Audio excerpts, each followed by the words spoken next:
They said Russia would never fall. For decades, it was seen as an untouchable giant, a nuclear-armed colossus with a sprawling empire and resources to match. Even when the Soviet Union collapsed, analysts believed the Russian Federation could stabilize, rebuild, and rise again. And for a while, it seemed like they were right. Under Putin's rule, Russia clawed back power on the global stage, invaded its neighbors, and reasserted itself as a force to be reckoned with. But today, the cracks are showing, and they're too big to ignore. Over the past 3 decades, Russia's GDP per capita has experienced significant fluctuations reflecting periods of economic instability. Notably, recent years have shown a downward trend, indicating a shrinking economy that challenges the nation's global standing. Russia's economy is bleeding out under the weight of unprecedented sanctions. Its military, once thought to be the second most powerful in the world, is bogged down in a humiliating quagmire in Ukraine. And domestically, dissent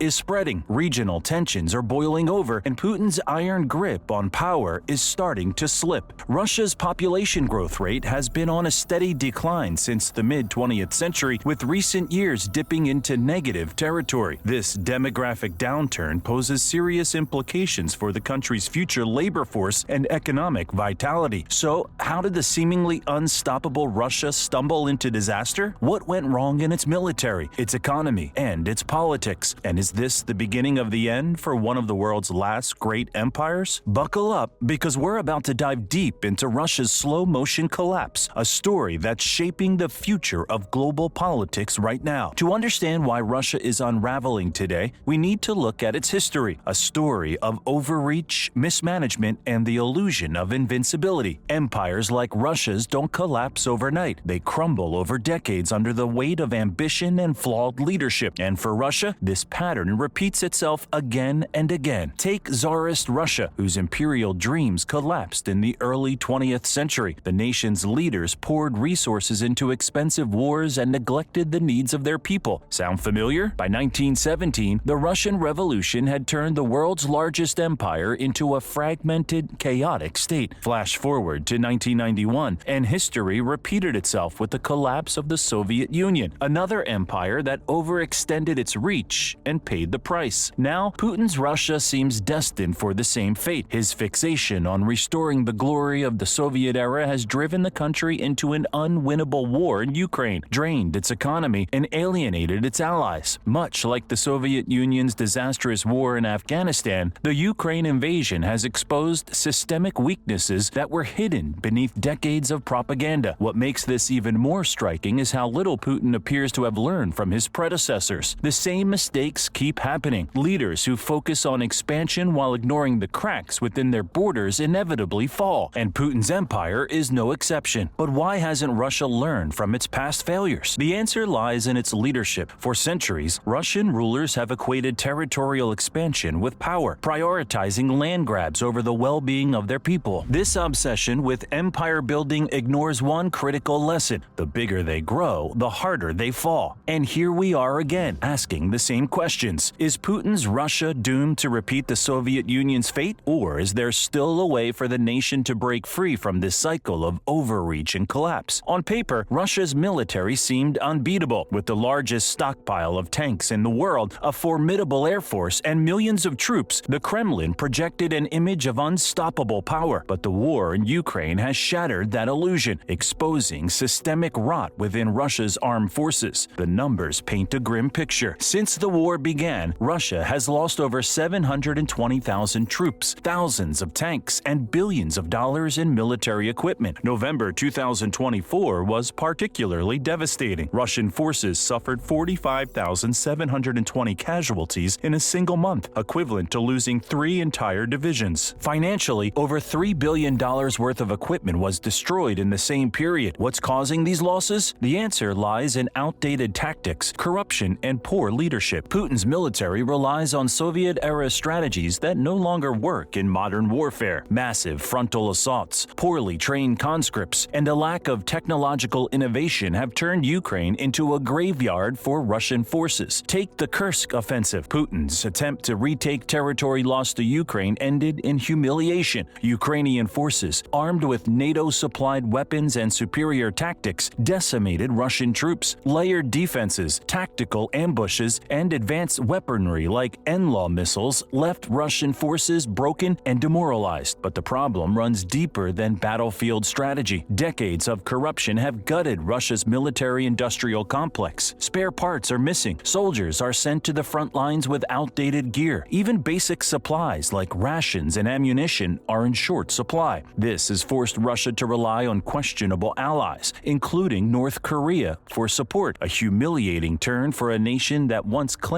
to rival the United States. And yet, Putin seems incapable of changing course. His obsession with projecting strength has led him to double down on failed strategies, throwing more troops and resources into unwinnable battles. The result? A military in freefall and a leader increasingly isolated both home and abroad. While Russia's military crumbles, its economy is following close behind. For decades, Russia relied on oil and gas exports to fund its ambitions. But today, that lifeline is slipping away, leaving the nation in a financial freefall. Sanctions imposed by the West have hit Russia's energy sector hard. In 2021, the European Union imported 40% of its natural gas from Russia. By late 2024, that number had plummeted to less than 4% as European nations sought alternative suppliers. This wasn't just an economic blow. It struck at the heart of Russia's geopolitical strategy. Without Europe's reliance on Russian energy, Moscow's leverage over its neighbors is gone. The numbers tell a stark story. The International Monetary Fund estimates that Russia's GDP has shrunk by over 10% since the war began, wiping out a decade of growth. Inflation has soared to 18%, and the ruble has lost nearly half its value against the dollar. For ordinary Russians, the impact is devastating. Skyrocketing prices, wage stagnation, and growing poverty. And it's not just the energy sector that's struggling. Russia's arms industry, once the pride of its economy, is in decline. Major buyers like India and Algeria are turning to Western or Chinese suppliers, citing the poor quality of Russian weapons. This has eroded one of the nation's key economic pillars, further deepening the crisis. Putin's response has been to pour more money into the war effort, with military spending now consuming over 40% of the national budget. This war economy might keep the conflict going, but it's coming at the expense of education, healthcare, and infrastructure. The result is a nation on the brink of financial collapse. How much longer can Russia sustain this? Can an economy built on fossil fuels and war survive in a world that's rapidly moving away from both? Or is Putin gambling Russia's entire future on a conflict he cannot win? One thing is clear: the cracks in Russia's economic foundation are no longer cracks. They're gaping holes, and the collapse is accelerating. As the economy collapses and the military falters, the pressure on Putin's regime is reaching a boiling point. Protests, once rare under his iron grip, are now breaking out across the country. From anti-war demonstrations in Moscow to labor strikes in industrial hubs, dissent is spreading like wildfire. Even regions like Dagestan and Chechnya, long considered loyal to the Kremlin, are showing signs of defiance. One of the most striking examples of this unrest came in 2023 during the Wagner mutiny. Yevgeny Prigozhin's private military forces marched toward Moscow in a bold challenge to Putin's authority. While the rebellion was ultimately quashed, it exposed deep fractures within Russia's political and military elite. If a mercenary group could threaten the Kremlin, what's stopping other factions from doing the same? Then there's the growing resentment among Russia's ethnic minorities. Groups like the Buryats and Tatars have been disproportionately sent to the front lines in Ukraine, bearing the brunt of casualties, while ethnic Russians in major cities avoid conscription. This has fueled anger and calls for greater autonomy, particularly in resource-rich regions like Siberia. Could these movements evolve into full-blown separatist campaigns? The oligarchs, once the backbone of Putin's power, are also starting to waver. Many have seen their fortunes decimated by Western sanctions, and their loyalty is no longer guaranteed. Some are quietly fleeing the country, while others are rumored to be funding opposition movements. A power struggle at the very top of Russia's political hierarchy could be brewing. Meanwhile, ordinary Russians Russians are bearing the brunt of the crisis. Rising poverty, food shortages, and conscription fears have created an atmosphere of despair. Over 700,000 Russians have fled the country to escape the draft, leaving behind a population that is increasingly disillusioned with Putin's leadership. So, how much longer can the Kremlin maintain control? Is Russia on the brink of an uprising, or will Putin find a way to suppress dissent once again? The answers to these questions could determine the fate of the Russian Federation itself. Russia's collapse wouldn't just be a domestic issue. It would send shockwaves across the globe, reshaping alliances, security dynamics, and the balance of power. For decades, Russia has positioned itself as a counterbalance to Western influence. But as it crumbles, the geopolitical landscape is shifting dramatically. Europe would feel the first tremors of a weakened Russia. For countries like Poland, Finland, and the Baltic states, Russia's decline is both an opportunity and a risk. On one hand, a weaker Russia means a reduced threat of invasion, allowing NATO to solidify its presence in Eastern Europe. On the other hand, the disintegration of Russian control could lead to the rise of rogue states along Europe's borders, creating instability that NATO may struggle to contain. Asia is another region poised for change. China, already a dominant force in Central Asia, stands to gain from Russia's decline. With Moscow's influence waning, Beijing could tighten its grip on the region's energy markets and infrastructure projects. But this shift isn't without complications. A fragmented Russia could create new security challenges for China, particularly along their shared border. Meanwhile, the United States faces its own set of strategic dilemmas. Washington has long viewed Russia as a key adversary, shaping foreign policy around countering Moscow's influence. With Russia in decline, the U.S. could redirect its attention to other global threats, particularly China. But managing the fallout from Russia's collapse, especially the fate of its vast nuclear arsenal, will require careful coordination with allies. Perhaps the most immediate concern is the question of nuclear weapons. Russia controls the largest stockpile of nuclear arms in the world. If the central government collapses, who will secure these weapons? Could they fall into the hands of rogue actors or regional warlords? The international community must act quickly to prevent potential catastrophe. The collapse of Russia would mark one of the most significant geopolitical events of the 21st century. It could redraw borders, shift alliances, and create new challenges for global security. The question isn't just how the world will respond, it's whether we're ready for the consequences of a world without a unified Russia. Vladimir Putin once envisioned himself as the leader who would restore Russia's greatness. Instead, his legacy is one of failure, a cautionary tale of hubris and miscalculation that has left his nation on the brink of ruin. Putin's first misstep was his overconfidence in Russia's military might, believing that his forces could conquer Ukraine in a matter of days. He underestimated both the resilience of the Ukrainian people and the unity of Western allies. The result was a prolonged conflict that has drained Russia's resources and exposed its weaknesses to the world. More than that, it revealed the hollow structure beneath Putin's facade of strength, a system plagued by inefficiency, corruption, and fear of innovation. Domestically, Putin's authoritarian grip has alienated the very people he relies on to maintain power. From oligarchs whose fortunes have dwindled under sanctions to regional leaders demanding more autonomy, the cracks in his support base are becoming impossible to ignore. Even his once feared security apparatus has shown signs of discontent, with high-profile defections and internal power struggles making headlines. Former loyalists are now either distancing themselves from the regime or quietly aligning themselves with emerging power factions, further weakening Putin's control. Internationally, Putin has isolated Russia to an unprecedented degree. Actions have united NATO, strengthening alliances in the Asia-Pacific, and pushed neutral nations to side with the West. Russia, which once positioned itself as a counterbalance to the United States, is now reduced to a pariah state, relying on unstable partnerships with nations like North Korea and Iran. Perhaps most damning is Putin's economic mismanagement. His decision to prioritize military spending over domestic needs has left ordinary Russians struggling to survive. Basic infrastructure is crumbling, healthcare is underfunded, and education is in decline, all while billions are funneled into a war that most Russians no longer support. The very promises that once brought him to power, stability, economic growth, and national pride, now lie in tatters. And yet, Putin clings to power, using repression to stifle dissent and propaganda to write his failures as victories. But how long can this facade hold? Will history remember him as a leader who briefly revived Russia's fortunes, or as the man whose unchecked ambition destroyed one of the world's greatest powers? The truth is, Putin's name is now inseparable from Russia's decline, a legacy of missteps that will echo for generations. What happens to Russia if it actually collapses? This is the question that haunts geopolitical analysts, world leaders, and the Russian people alike. The answer depends on how the collapse unfolds and what, if anything, arises from the ashes. One possibility is the emergence of smaller, independent states. Regions like Siberia, Tatarstan, and Chechnya have long harbored separatist ambitions, and the weakening of Moscow's control could give these movements the opportunity they've been waiting for. While this could lead to greater autonomy and self-determination for these regions, it also risks creating a patchwork of unstable, competing states vulnerable to foreign influence. Another scenario is the rise of a new authoritarian regime. Russia's history shows a pattern of replacing one strongman with another, and there's no guarantee that the end of Putin's rule would lead to democracy. In fact, a power vacuum could pave the way for even more repressive leaders to take control, plunging the country into further chaos. There's also the possibility of foreign intervention. With Russia's vast natural resources and strategic importance, other nations,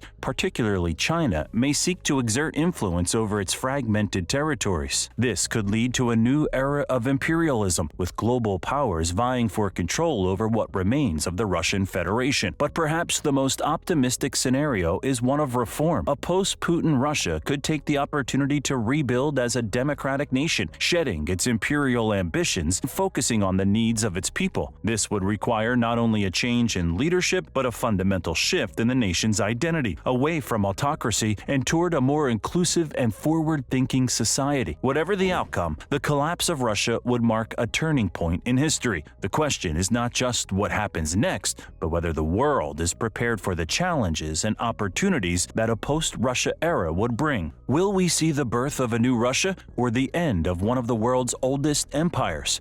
Only time will tell. Behind the statistics and geopolitics lies the human side of Russia's collapse, a story of suffering, displacement, and loss that often gets overlooked. For millions of ordinary Russians, the consequences of their country's decline are deeply personal, etched into their daily lives and futures. The war in Ukraine has taken an unimaginable toll on Russian families. Thousands of young men, many of them conscripts, have died on the front lines. For every soldier lost, there's a grieving mother, father, or partner left behind. Entire communities have been hollowed out as their able-bodied men are sent to fight in a war they don't support. Stories of young men hiding in basements to avoid conscription have been common, as have tales of families torn apart by forced enlistments. At home, the economic crisis has pushed millions into poverty. Food prices have skyrocketed, wages have stagnated, and basic necessities like medicine are increasingly out of reach. Rural areas, in particular, have been hit hard, with many villages now resembling ghost towns. In some regions, life expectancy has dropped as healthcare systems collapse under the strain of war spending and sanctions. Parents who once dreamed of a better future for their children now face the grim reality of survival. The exodus of talent and ambition is another hidden cost. Over 700,000 Russians have fled the country since the war began, seeking refuge in neighboring nations or farther afield. These exiles face an uncertain future, often leaving behind family, friends, and everything they know. The loss of this workforce and intellectual capital has left a gaping void in Russia's economy and culture, one that will be felt for decades. Yet, amidst the suffering, there is also resistance. Small acts of defiance, protest, strikes, underground journalism show that Russian spirit is far from broken. These stories of courage remind us that even in the darkest times, people can rise above their circumstances. They are the unsung heroes of a collapsing nation, fighting not for power or glory, but for dignity and survival. The human cost of Russia's collapse is a tragedy on a scale that's hard to comprehend, but it's also a reminder of the stakes involved in the choices made by leaders and nations. Behind every political decision, every economic statistic, are real lives being forever changed. How will history judge the human toll of Putin's ambitions? And more importantly, how will ordinary Russians rebuild their lives in the shadow of this collapse? Russia's collapse, as painful as it is, holds valuable lessons for the rest of the world. For democracies, it's a stark reminder of the dangers of authoritarianism. Putin's grip on power was built on a foundation of propaganda, repression, and unchecked ambition, factors that can take root anywhere if not kept in check. For global powers, Russia's decline highlights the importance of stability. The chaos unfolding within Russia's borders is a warning of what happens when unchecked imperial ambitions collide with internal weaknesses. The world must prepare for the unintended consequences of collapse, mass migration, regional instability, and the proliferation of ungoverned spaces. And for ordinary people everywhere, Russia's story is a call to vigilance. It shows how easily freedoms can erode under the guise of security, and how the decisions of a few can shape the destiny of millions. So, what does this mean for us? How should the world prepare for a future without a unified Russia? And most importantly, can the lessons of its downfall prevent history from repeating elsewhere? Let us know your thoughts in the comments below.